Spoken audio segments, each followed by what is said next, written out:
the Jeff Meacham Network's Multiverse of Media. For over 15 years, the recognized symbol of excellence and the standard bearer in coverage of sports and entertainment. You ever wanted to come into a sports bar where the barkeeps know their game? Well, the Jeff Meacham Network Multiverse of Media has got a production just for you. Sit down and relax as the Stat Boy and his partner break down the statistics in all things sports. Whether it's football, basketball, motorsports, baseball, hockey, soccer, professional wrestling, mixed martial arts, boxing, and much, much more. All are welcome. Your barkeeps here keep you up to date and in the know of everything going on in sports, while also having a pleasant conversation about it all. Your host and owner of the bar, Stat Boy Mike.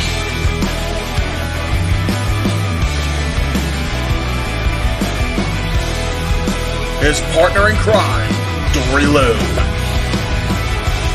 And a host of other guests coming in. The food's hot, the seats are warm, the drinks are ice cold, and the sports talk is plentiful. Casa D-18 Studios presents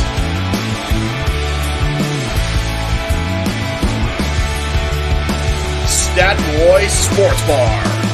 Take a bar stool and enjoy the show.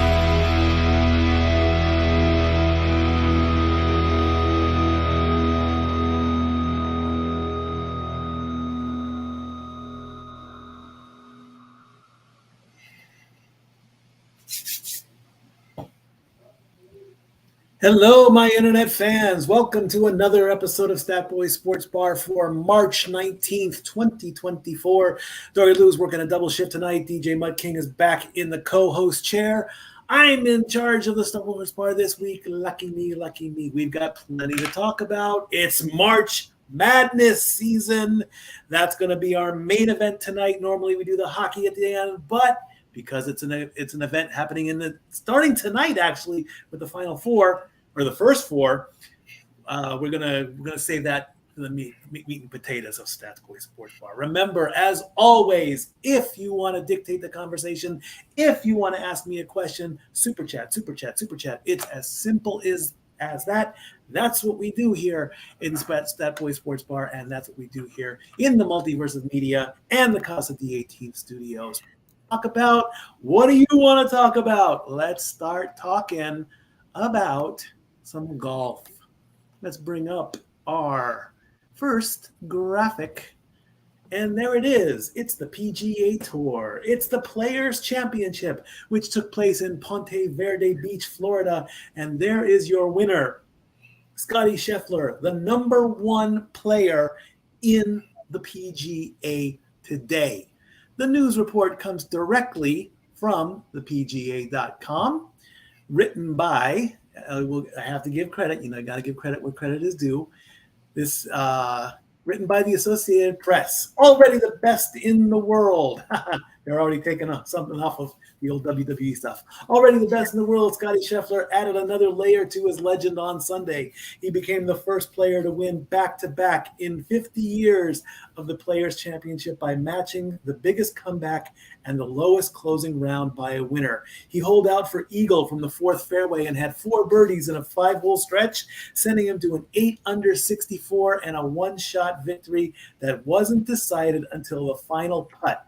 Xander Schauffele, Brian Harman, and Wyndham Clark all had a chance to force a playoff with a birdie on the daunting 18th hole at TPC Sawgrass Stadium. Wyndham Clark had the last shot, a putt just inside 18 feet that dipped into the cup on the left side and came out on the right, leaving him stunned as he placed his hand over his mouth. And, of course, he had his hat over his face. Scheffler, who started the final round 5 shots behind, was on the practice range preparing for a 3-hole playoff when he got the word and showed more emotion than usual for someone who is getting used to winning. That's the problem with golf, friends. You think you get it, it just goes around the lip of the cup and it just doesn't drop. That's what happens.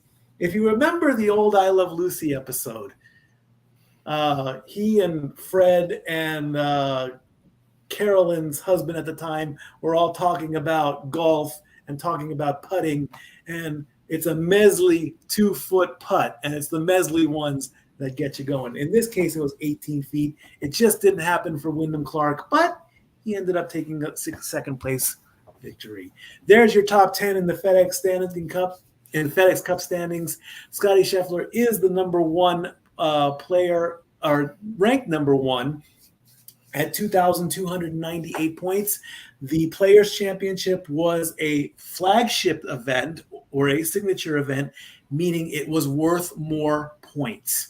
Wyndham Clark is at 1531, Hideki Matsuyama at 1220, Xander Schauffele at 1121, Sahith Theegala at 1074, Matthew Pavone at 987, who's been in the top 10 for a while now, Bjorn Hun An at 948, Chris Kirk at 916, Ludwig Aber at 893, and Brian Harman at 815. Now remember, we do the top 10.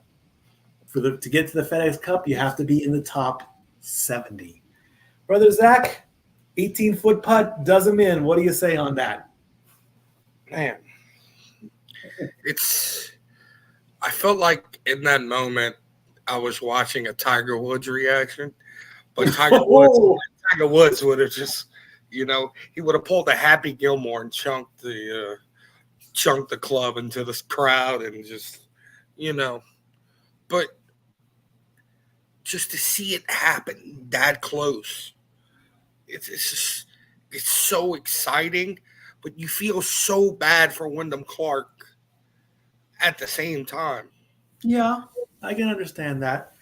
I mean, it's rough, man. It's rough. It is rough. I mean, and golf, like football, is a game of inches. If you're 1 inch left or 1 inch right, you're gonna lip out. What I like the curve. I like that when they curve left to make it go right or something like that. You can't just hit the ball straight on the green because of the way the green slants. You got to read the green. Luckily, when it comes to putt, it's flat and level and even, but these courses are just so devastating. But hey, coming up in the Valspar Championship next week, they'll have a chance to regain all that lost footage and everything. It's another event, 500 points to the winner coming up. Right, and you gotta look ahead. I mean, Scottie Scheffler has to be the odds-on favorite to win the green jacket in a couple weeks at the Masters. I do like the Masters. The Masters is it's the Wimbledon of golf this early in the season as well. Yeah, that iconic green jacket that Tiger Woods won a few years back. Actually, he actually did. The ladies did not play this week. They are, I believe, coming from overseas. So they did play, of course, at the Blue Bay LPGA last week or the week before. So they're going to play this week. All righty. Coming up next. And here's your 2024 tour summary. All the winners so far. Scottie Scheffler has gone back to back. All right, the ATP at the BNP Paribas Open in Indian Wells, California. We have the rival to the Joker, Carlos Alcaraz, who won his tournament this week. And of course, the story comes to us directly from the ATP. Let me bring that up real quick. And let's see. Yes, this is directly from ATP itself. Carlos Alcaraz is back in top form. The Spaniard surged past world number 4 Daniil Medvedev, winning 7-6 tiebreaker. and 6-1 on Sunday to retain the BNP Paribas Open title. It is the 20-year-old's first title since he triumphed at Wimbledon last year. Alcaraz entered the Indian Wells fortnight with a 6-3 record on the season, and during his most recent outing in Rio de Janeiro, he suffered an injury scare to his ankle, forcing him to retire. But the number 2 player in the ATP rankings emerged from a star-studded field in the California desert with the trophy and restored confidence.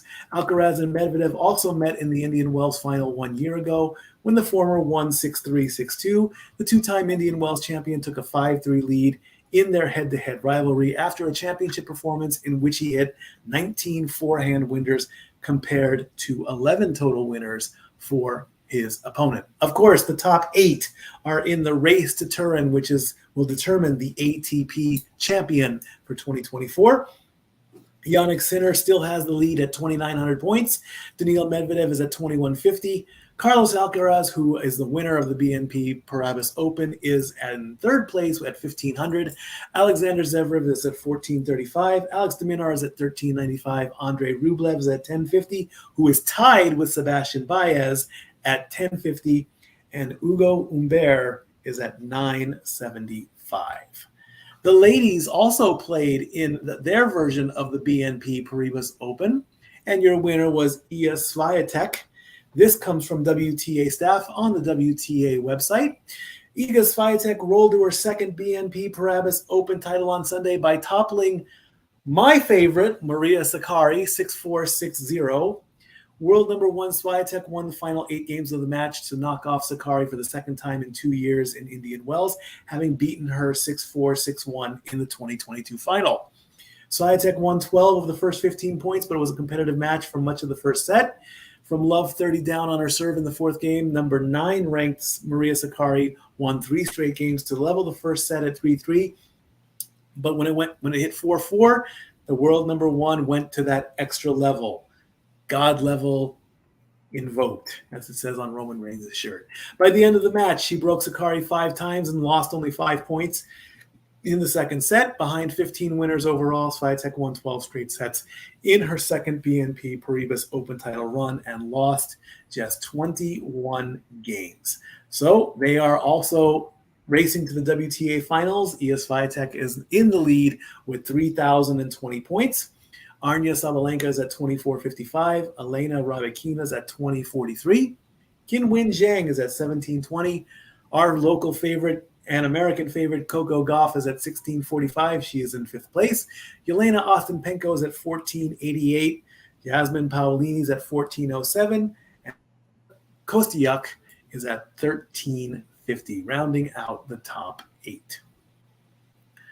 All righty, we are done with golf and tennis. Let's move on to our next game, our next sport, and it's Bristol, baby.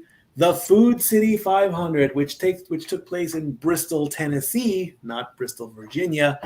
And this used to be the dirt race. This is the spring race in NASCAR. And your winner was number 11, Danny Hamlin, in his number 11 Toyota. This story comes directly from NASCAR.com, and it reads, how appropriate. On a day where tire management was the essential element in a NASCAR Cup Series race, 3 veterans swept positions, with Denny Hamlin winning Sunday's Food City 500 at Bristol Motor Speedway. In a race that produced 54 lead changes, a record for Cup Series short tracks, because it is a short track, it's the fastest half mile in NASCAR, Hamlin lost the lead briefly to his teammate Joe Gibbs Racing. Hamlin lost the lead briefly to his teammate for Joe Gibbs Racing, Martin Truex Jr. in the closing laps, but regained it in traffic and beat the current reigning regular season champion from last season by 1.083 seconds. In a return to concrete after having 3 straight spring races on dirt, Hamlin won his 2nd straight race at the half-mile speedway and his 4th overall, 2nd most active among drivers to Kyle Busch's 8. The victory was the 52nd of Hamlin's career, 13th all-time, and his 1st this season. But the story was the tires and the mysterious way they behaved in a race that saw the track start to eat through the cords 45 laps into a green flag run. Goodyear brought the same tire that ran without issues in last fall's night race, but on Sunday, the concrete surface did not take rubber. Instead, marbles, which are small balls of rubber from tires that run off, accumulated high in the corners, making the top of the track untenable. Also, an issue that helped account, the temperature was roughly 10 to 15 degrees cooler than it was for last year's night race, which was on September 16th. So tires became the norm at Bristol this season. But congratulations to number 11, Denny Hamlin. Let's look at the top 10 there. Of course, Martin Truex Jr. in his 19 Toyota. He is the teammate of the champion. Brad Keselowski makes his first appearance in the top 10 for his number 6 Ford at RFK Racing. Teammates Alex Bowman and Kyle Larson in their number 48 and number 5 Chevrolets for Hendrick Motorsports take 4th and 5th. And my favorite Xfinity driver, John Hunter Nemechek, who is part-time for the Cup Series, in his number 42 Toyota for Legacy Motor Club. Chris Boucher in his number 17 Ford for RFK Racing took 7th. Chase Elliott took 8th in his Chevrolet for Hendricks. And Ty Gibbs and Christopher Bell round out the top 10. The standings in the Cup Series, Kyle Larson and Martin Truex Jr. are tied at 185 points. The reason Kyle Larson has the number 1 spot is because he has won a race so far this season. That is the first tiebreaker. Ty Gibbs and Ryan Blaney are right on their heels. And then Denny Hamlin moved into the top 5. He's only 12 points back. Chase Elliott is in 6th place. He's 33 points behind. Ross Chastain is 34 points behind. Christopher Bell is 47 points behind. Tyler Reddick is 48 points behind. William Byron is 49 points behind. So 1 point separates all 3 drivers. Daniel Suarez is 52 points behind. Alex Bowman is 53 points behind. Brad Keselowski is 60 points behind. Chris Boucher is 61 points behind, tied with John Hunter Nemechek. Chris Boucher won a race earlier, so he has the advantage. And Kyle Busch rounds out the top 16. Remember, you want to be in the top 16. If you are 17 and below, you will not race for the playoffs at the end of the season. The Xfinity racers did not race this week. They come back next week. So we had the Weather Guard truck race at Bristol Motor Speedway in the Craftsman Series. And we'll bring up that stat and that story right now from NASCAR.com. Sometimes a victory tastes sweetest when it comes as a chaser for a bitter defeat. That was certainly the case for pole winner Christian X, who held off Kyle Busch in the closing laps to win Saturday night's Weather Guard truck race at Bristol Motor Speedway. In last year's NASCAR Craftsman's Truck Series playoff race at Bristol, X gave up the lead to Corey Heim with 6 laps left and finished second by 0.2 of a second.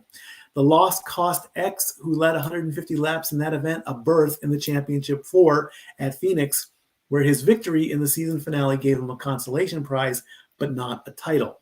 On Saturday night, X passed Busch for the lead on lap 159 and held it for the final 92 circuits as Busch made a frenetic charge that fell just short. In traffic, X crossed the finish line 0.141 seconds. So that's 141 thousandth of a second ahead of the career Truck Series victory leader. By putting his number 19 McAnally Hildeman Racing Silverado in victory lane, X extended Chevrolet's winning streak to 4 races. Like I always say, Ford on the streets, Chevy on the track, even though Ford stands for first on race day. I get it, but still, Chevy on the track, Ford on the streets. So what does this mean for the top 10? Tyler Ankrum is the leader at 174 points. Corey Heim is 17 points behind him. And Raja Karuth is 22 points behind the leader. Ty Majeski is 29 points behind the leader. Christian X, 32 points behind. Nicholas Sanchez, 33 points behind.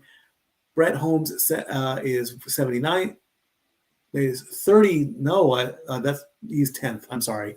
Taylor Gray is 36 points behind. Matt Crafton is 44 points behind. Grant Effinger is 60 points behind. And Brett Holmes is 10th. You want to be in the top 10 to qualify for the playoffs at the end of the season. All righty. That takes care of NASCAR. Moving on, the NBA.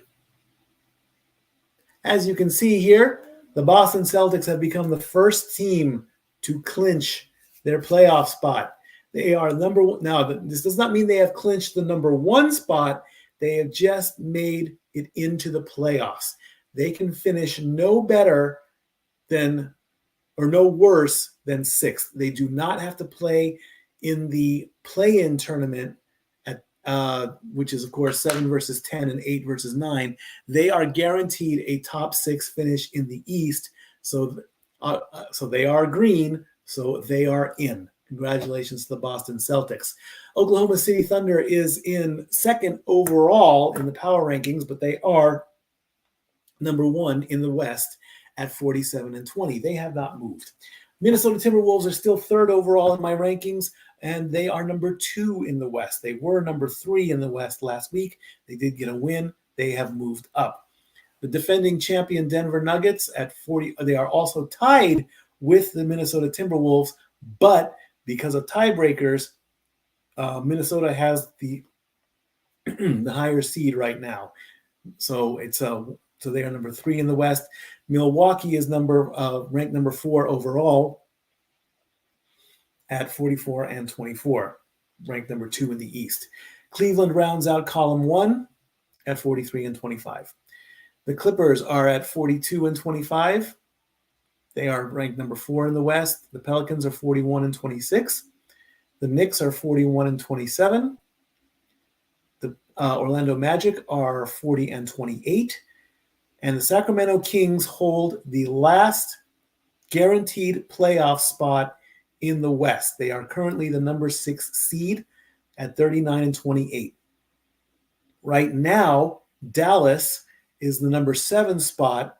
They will currently be playing the number 10, the number 18, It's 7 versus 8 and 9 versus 10. So they would be playing Phoenix if the playoffs started today. Phoenix, of course, starts off column 3. Then Philadelphia has the last spot in the East at 38-30. They're in for now. They haven't clinched yet. Indiana is the number 7 team in the East. They would be playing Miami, which is right next to them. Lakers are still number 9 in the West. Golden State should be at number 10 there, I believe. I might have messed that up a little bit, but that's okay. Chicago is 9 in the East. Houston is number 10 in the East. And I see where I made my mistake. So this is why we need to proofread, but it happens. The teams that are on the bubble that are still trying to get in are Utah, Brooklyn, Toronto, Memphis, and Charlotte. They all still have not been eliminated. Portland, Detroit, San Antonio, and Washington have been eliminated. They are X'd out. They cannot get into the playoffs. I do believe, though, that another team might be eliminated tonight. And I still believe that it will still be a Boston-Minnesota final in the NBA. All right, we're getting closer and closer to meat and potato time. So we're going to play what we always play before we talk about the miracles on ice, and that's hockey. So here again, like I said, we play this all the time. There is another video that I haven't had a chance to look at, but there is like a follow-up to this. That should come in next week. In the meantime, again, enjoy the trailer for Gary Hebert's 1 in a Million. And when we come back, We talk about hockey.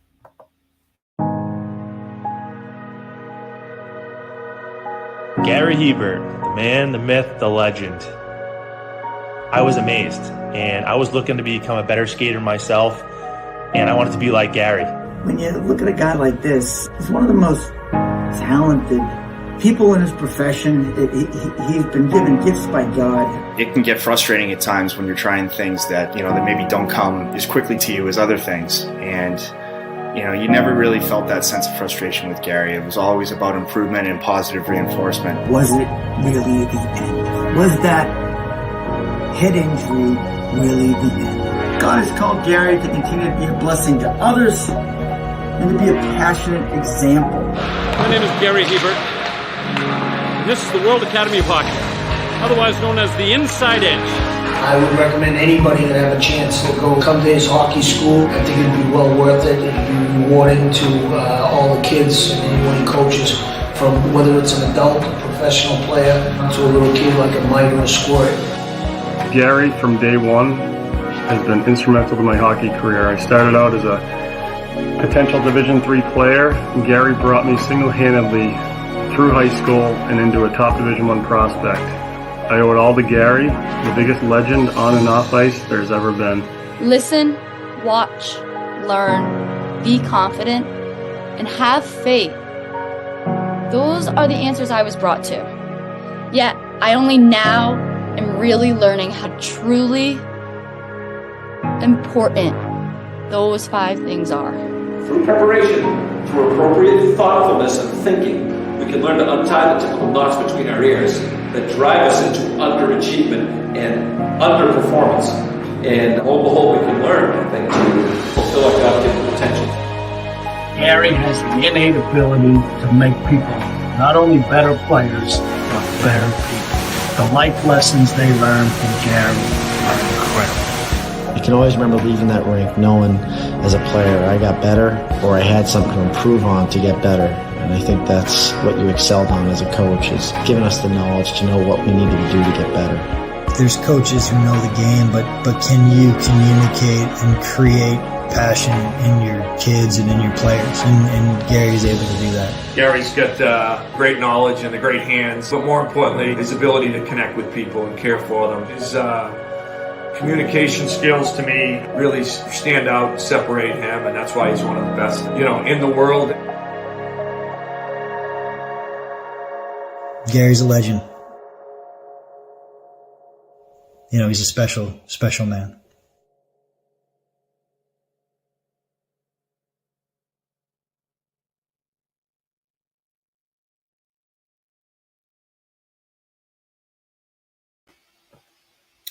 Indeed, he is a special man, as we thank him every week that we've been doing and promoting this documentary. Again, there's another video out that I do need to watch, and as soon as I can get that into the rotation, it will come up. All right, hockey. The PWHL is getting closer and closer to the end of its inaugural season. 2 of the teams do have 6 games left, and everybody else has 7 games left. Toronto leads with 33 points. They are tied with Minnesota. The tiebreaker, of course, comes down to wins. Toronto has 9. Minnesota has 8. They both have 3 overtime wins.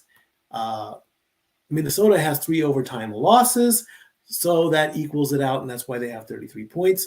Montreal has 30 points. Boston has 22. The top 4 teams would play each other in a very small tournament to award their inaugural championship. So probably in 2 weeks' time, their playoffs will start. All righty. Before we get into our main event here, we have the current and updated power rankings for hockey. The Boston Bruins are still your number 1 team at 95 points, and they are number 1 in the Atlantic Division. The New York Rangers are at 94 points, tied with the Florida Panthers. The Rangers are in the Metropolitan Division, and the Panthers are in the Atlantic Division. The Vancouver Canucks are at 92 points. The Winnipeg Jets are tied with the Colorado Avalanche and the Dallas Stars. All three have 91 points, and all three teams are in the Central Division, and those three teams have the exact same points. So to break the tie, it goes by whichever team has played less.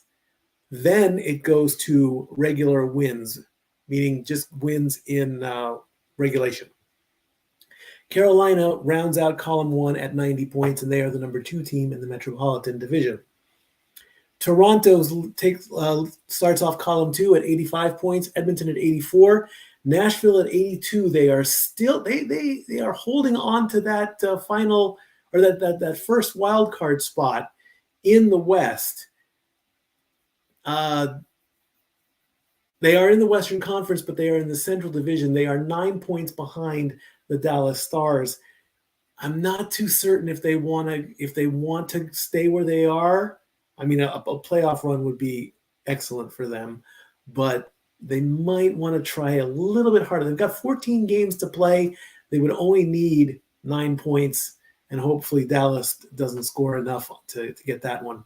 The Kings are at 79. They are currently tied with the Golden Knights. They have 29 regular wins. The Golden Knights have 28 regular wins.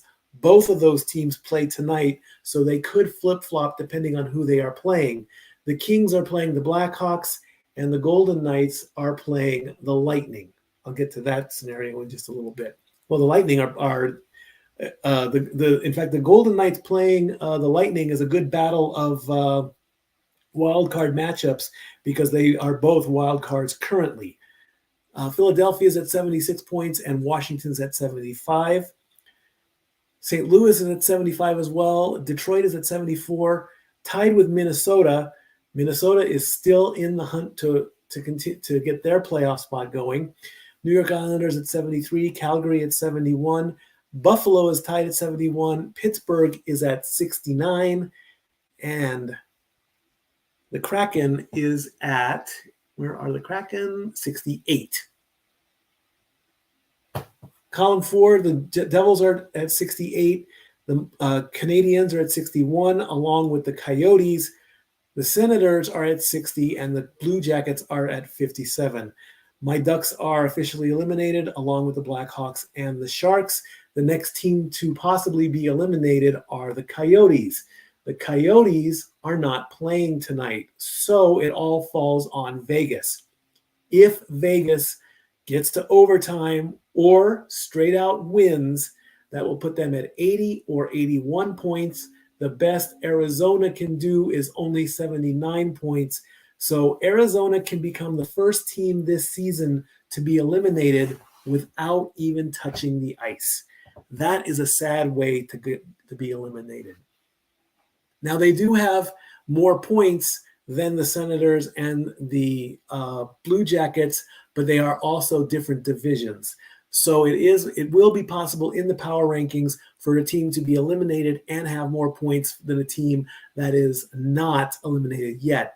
The Blue Jackets, they are currently at 57 points. Their tragic number is at 10, meaning if they lose 10 of the last 14 games, or if the Capitals win enough points, they can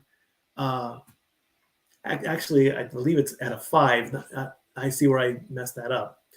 So the Blue Jackets have to lose 5 or not get 10 points. I see my mistake on my stat board 9,000. So the Blue Jackets are starting to get dangerously low in elimination scenarios. And of course, again, the Knights and the Kings, like I said, the Knights, they can come up and they can just eliminate a team without even being on the ice. All righty, friends. It's time now for our main event. It's time for the meat and potatoes of this week's Stat Boy Sports Bar, and that is NCAA March Madness. All 32 conferences had their tournaments, their small tournaments, and teams that won a tournament got an automatic bid or an automatic entry to come and play. there were 4 teams that have to work their way into the tournament. It's now called the first 4. And those matchups are actually taking place, I believe, tonight.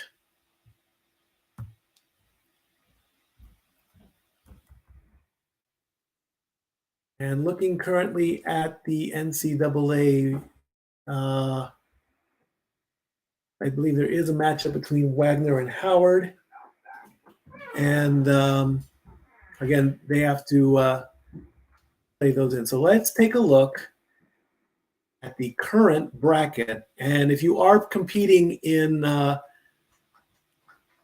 all these tournament contests, predict the winners, good luck to you, folks.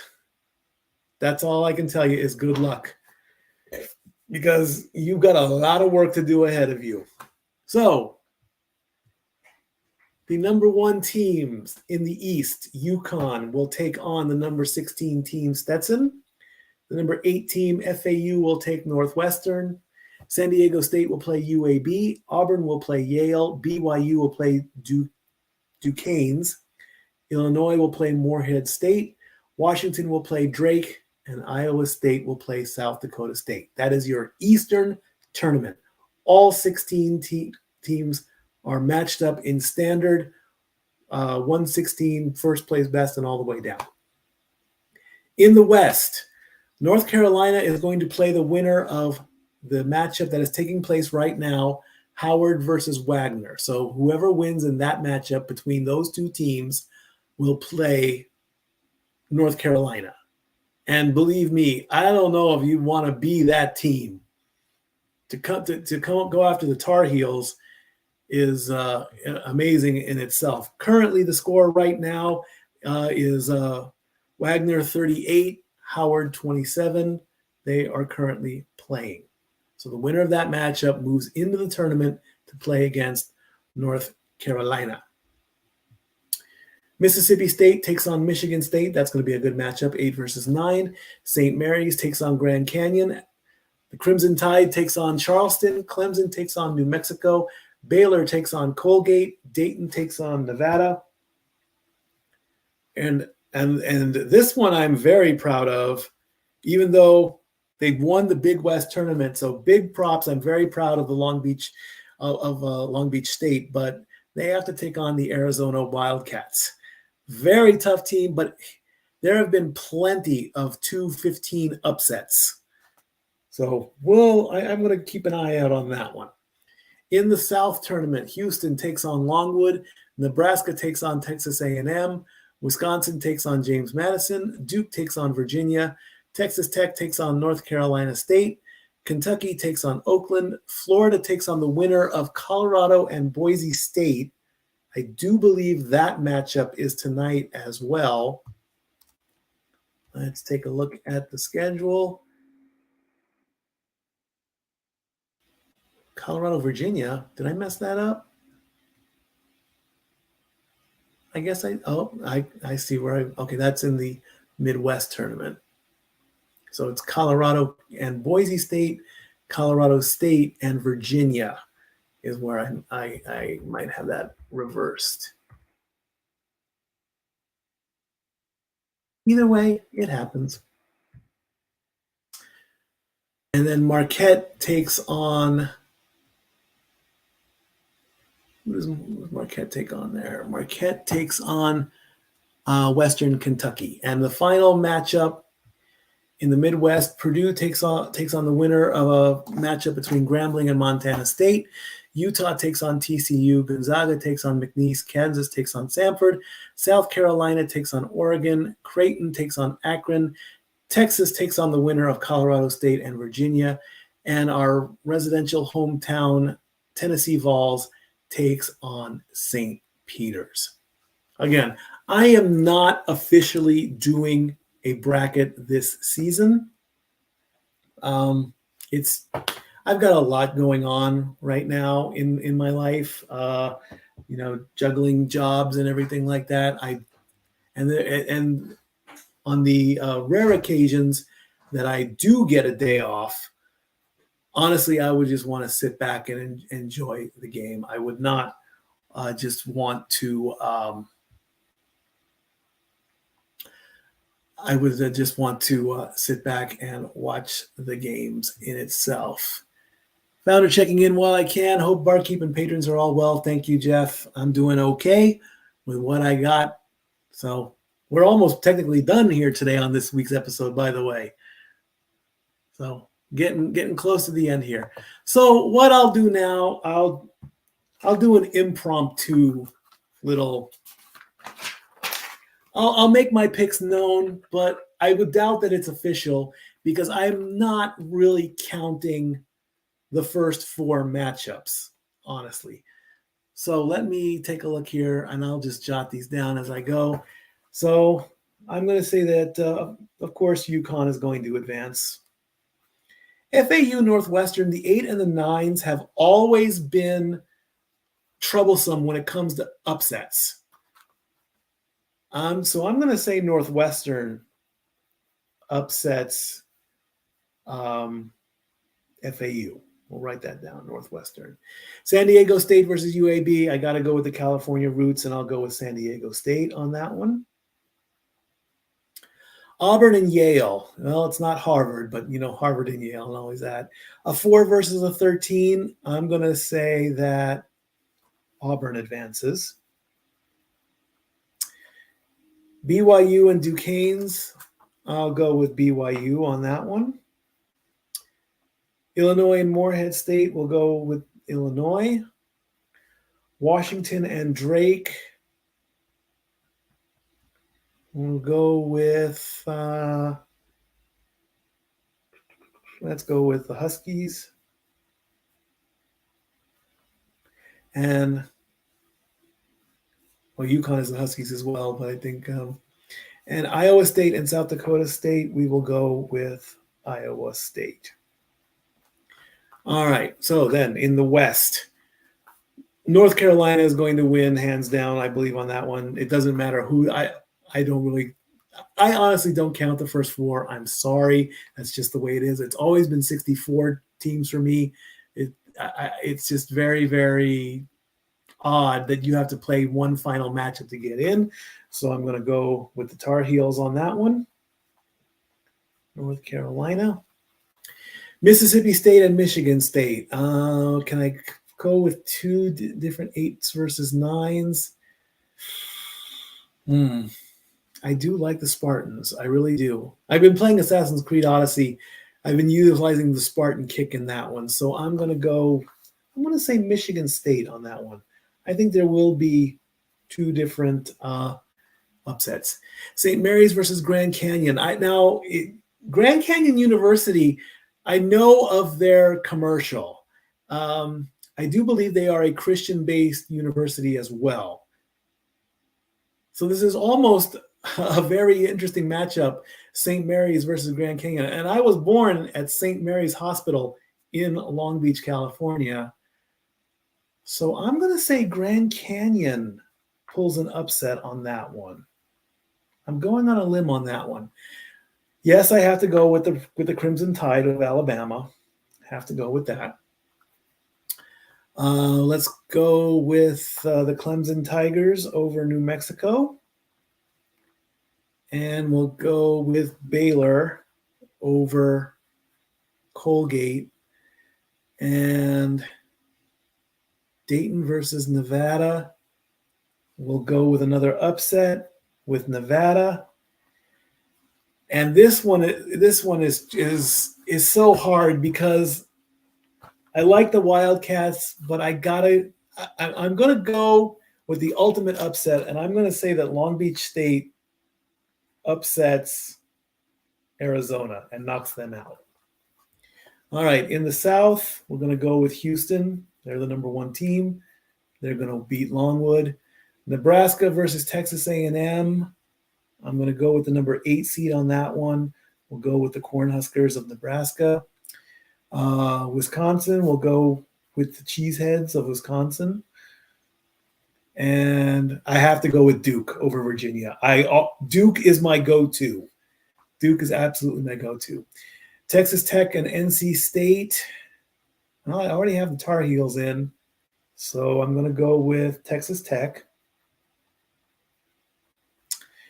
Kentucky and Oakland, we're going to go with Kentucky. The Gators are going to win. I'm not. If it's Colorado, they might have a chance. I'm going to go with the Gators on that one, and then I'm going to go with Marquette.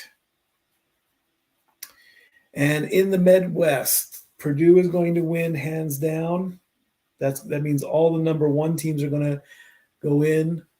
Utah is going to beat TCU. Gonzaga is going to go. Gonzaga is always a team I pick as well, so I'm going to go with them. Kansas, can't go wrong with Kansas. We'll go with that. South Carolina and Oregon. I'm going to call an upset on that one, and I'm going to say the Oregon Ducks upset South Carolina. Creighton and Akron. Creighton and Akron. We'll go with Creighton. Texas, don't mess with Texas. And of course, I have to go with the Volunteers. I have to go with my residential hometown team. My residential home city team or whatever. Zach, where are you? Get back here. This is the reason you're on this show. All right, so that puts us into the second round. 32 teams left. That would leave UConn versus Northwestern. So we'll go with UConn. And that would put them up against between San Diego State and Auburn. We'll go with San Diego State. I got to stay with my California roots.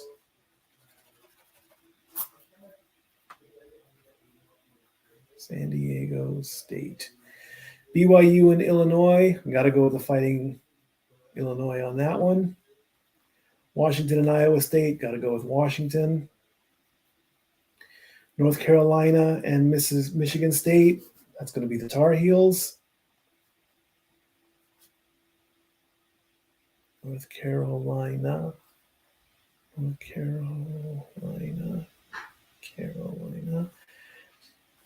Crimson Tide beats Grand Canyon. Clemson beats Baylor. Now, do I want to see now? Can Long Beach State beat Nevada? Yes. I'll say Long Beach State makes it to the Sweet 16. Why not? Houston versus Nebraska, that would be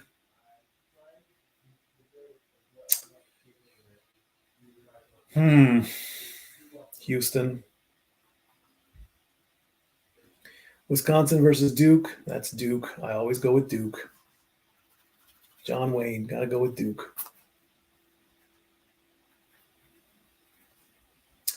Texas Tech and Kentucky. We'll go with Texas Tech.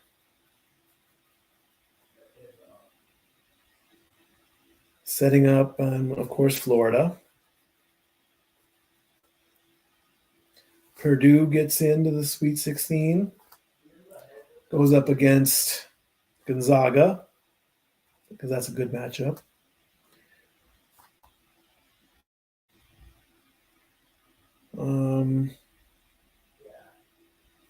Oregon advances, and they go up against Tennessee.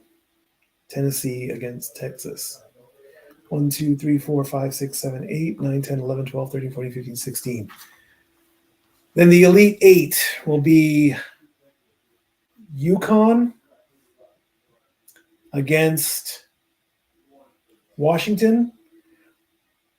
North Carolina beats Alabama. Clemson beats Long Beach State. Doggone it. Does Houston make it to the Elite Eight? I initially said all the number ones would make it to the Final Four. I'm going to say no.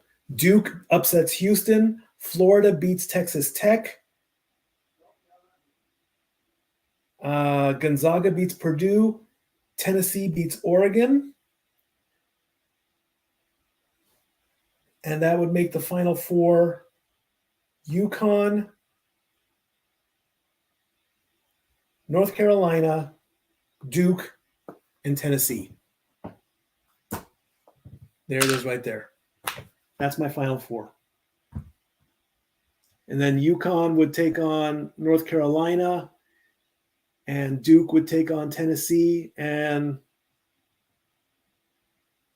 I would like to see North Carolina versus Tennessee in the championship. And I did it once. I did it the first year that I moved to Tennessee. I said the Volunteers would win it all. Now that I've been here 3 years, I'm never going to learn from my mistakes. The Volunteers win March Madness. I'm saying that right now, folks. The Volunteers win March Madness. All right, let's quickly also, we have to give love to the ladies because they are in as well. Now, they go by regional numbers. They don't do a north, south, east, west type of thing. South Carolina was the number one team all season long. They play the winners of a matchup between Sacred Heart University and Presbyterian. The North Carolina Lady Tar Heels, they take on Michigan State. That's going to be a very good matchup. Oklahoma takes on FGCU. Indiana takes on Fairfield. Nebraska takes on Texas A&M. Oregon State takes on East Washington. Ole Miss takes on Marquette. Notre Dame takes on Kent State. And that's that first tournament. The Regional 4 tournament, Texas takes on Drexel. Alabama takes on Florida State. Utah takes on South Dakota State. Gonzaga takes on UC Irvine. So I might keep an eye on that one. Our Lady Volunteers take on Green Bay. North Carolina State takes on Chattanooga. Iowa State takes on Maryland. And Stanford takes on Norfolk State. Houston takes on the winner between Holy Cross and UT Martin. West Virginia takes on Princeton. Colorado takes on Drake. Kansas State takes on Portland. Louisville takes on MTSU. LSU takes on Rice. Creighton takes on, and the UCLA Bruins take on, I cannot read that. It's too small. I believe it is, I believe it's another California team. My full screen is a little bit messed up on that one. I do apologize. USC takes on Texas A&M Community College. Kansas takes on Michigan. Baylor takes on the winner between Vanderbilt and Columbia. Kansas takes on Samford. Syracuse takes on the winner between Auburn and Arizona. UConn takes on Jackson State. Duke takes on Richmond State. And The Ohio State is playing as well. UCLA takes on California Baptist, and The Ohio State takes on Maine. Now, I'm not going to go through everyone here, but I will say that I believe the Final Four will be South Carolina. I don't really, as much as I like the Lady Vols, I'll give them, I'll say they get to the Elite Eight, but overall, I think Texas will get in. I want to see UCLA get in, and I want to see The Ohio State get in. So my Final Four, South Carolina, Texas, UCLA, and The Ohio State in the Final Four. All right, ladies and gentlemen, that pretty much wraps up everything I've got for this week. We did everything under an hour. I guess Zach had to step away for a second, so I do apologize for that. But it is what it is. So coming up, I do know that we are doing, we're getting ready for karaoke night, open mic night, karaoke night, WWE version. That is coming up, I believe, on the WrestleMania weekend, or the week before WrestleMania weekend. I just didn't get all the shills involved and all that. I do apologize. Other than that, I will take a quick moment to address something. In my personal life, and this is a bit of a rant to round out the hour. I decided to try and balance two jobs, and I put a post on Facebook saying that one job could potentially take over the other. You know, one would be more life altering than the other. Sometimes I hate being right. I really do. I don't want to go into super details yet. Dory Lou tries to teach us to stay positive. I am trying to stay positive, but I am a little bit worried that that prediction might come true. You know, don't assume anything. You know, again, Dory Lou teaches us to be positive, and I'm going to try and stay positive. If one job does win out over the other, it would free up a little bit more time to where I can enjoy things and you know, and make a little more money and enjoy life, because that is what I want to do. I want to enjoy life. I want to take care of my responsibilities, and I want to I just want to do things, and priorities over passion is something that we always talk about. So I will say that, some stuff has come up. So if I seem a little bit off, that is why. But, it's life. Life happens. Also coming up soon as we get closer and closer to the push to WrestleMania, Simply Predicting should be coming up soon. I still haven't made the decision if I'm going to appear on that, but I am going to present Noah Foster with some stats, and hopefully that'll come across a lot. There's a lot of work. Monday Night Raw took place yesterday. Congratulations to the Awesome Truth for qualifying for the 6-way ladder match. I don't think I'm going to do 6 degrees of who's fought who in wrestling. I don't think that's my style. That's just a lot of work that I might not have a lot of time for. Also, I want to give a shout out to Becky Lynch. If you saw on her Instagram or on her social media, she visited the White House. Regardless of how you feel on who is in the White House or who is going to be in the White House, she met Joe Biden. She met the president on St. Patrick's Day because the White House was hosting a St. Patrick's Day brunch. Becky, of course, is Irish, so she got to attend. Also, on last night's Raw, the Michael Cole announced that Becky passed a U.S. citizenship test. So congratulations to her on that. As far as everything else, stay tuned to the Jeff Meacham Network. Watch For the Love of Wrestling every day, Monday through Thursday at noon Eastern, 9 a.m. Pacific. Renegade gives his reports on what's happening in the world of wrestling. Keep an eye out on what's going to be happening on SmackDown this week with Cody Rhodes. He and Paul Heyman have made an agreement or an accord of some kind that they'll show Roman and Cody will go face-to-face, one-on-one. No members of the bloodline will be there other than Paul Heyman. He promises to just hold on to the belt and hold on to the beads so Cody and Roman can have their one-on-one. But, of course, the stipulation is that nobody else can show up to back up Cody. But let's face it, there's going to be some shenanigans abound on that. Keep up on social media with Dory Lou and myself. Twitter handles LBStatKid1977 and at Hathaway Lou. Follow us on Instagram at Statboy13 and at Dory Lou as well. We've gone an hour, friends. That's all the news I've got for this week.